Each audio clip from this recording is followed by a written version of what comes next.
For number 13, we are going to find a root of the equation x squared minus 5x minus 1 is equal to 0. And to find a root of an equation, it means that we are going to solve for x. That's all. And you see that this is a quadratic equation and the right hand side is equal to 0 already. So we can try to factor the left hand side. However, x squared minus 5x minus 1 is not factorable. That will give us two choices. The first one is we can use the quadratic formula to solve this. And the second one is we can solve this by completing the square technique. I am going to use the quadratic formula for you guys. And let's do a quick review. This is a formula that you have to remember. Alright? So right here.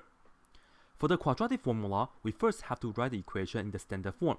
ax squared plus bx plus c. And you see that the right hand side has to be 0. If this is the situation, then we can just say x is equal to this formula right here, negative b plus minus square root of b squared minus 4ac all over 2a. This equation, the right hand side is equal to 0 already, and we can just pick out the a, b, c values. A is the number in front of the x squared, which in our case will be 1, so let me write it down. A is 1.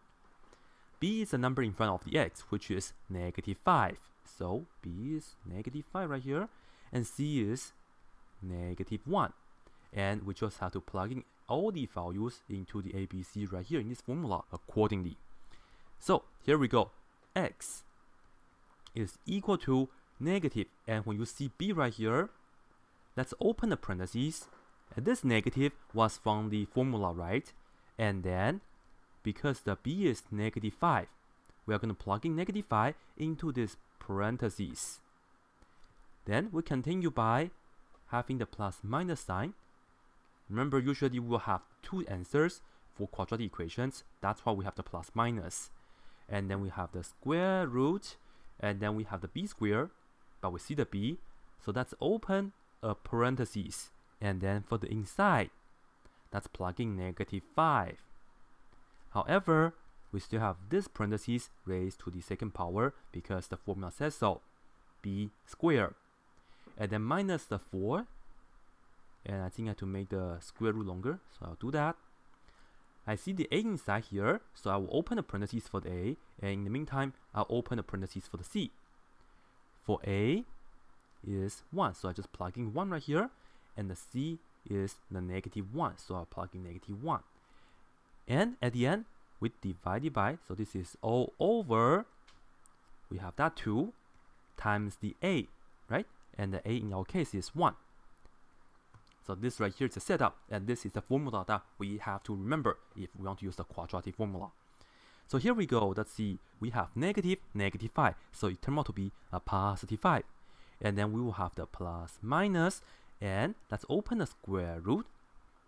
Let's work out the computation for the inside. Here, negative 5 squared minus 4 times 1 times negative 1. And then we worked out the power first, right? This means we have to do negative 5 times negative 5, so we end up to be positive 25. And then for this part, I would like to just multiply all the digits, which is the 4 times 1 times another 1. Altogether, we have 4.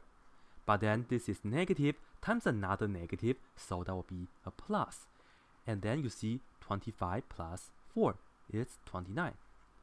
And this is a number that will go inside of the square root. Okay? At the end, we just have the big fraction bar all over 2 times 1, which is 2. So this right here is telling us x can be either 5 plus square root of 29 over 2, or the other one is x is equal to 5 minus square root of 29 all over 2. And you see, we just leave the answer as how it is because we cannot break down square root of 29 anymore. And the answer to this is choice E, because we have a solution right here, a root, right? This is 5 plus square root of 29 all over 2. This one is none of this, but we're looking for one answer anyway, so that's it.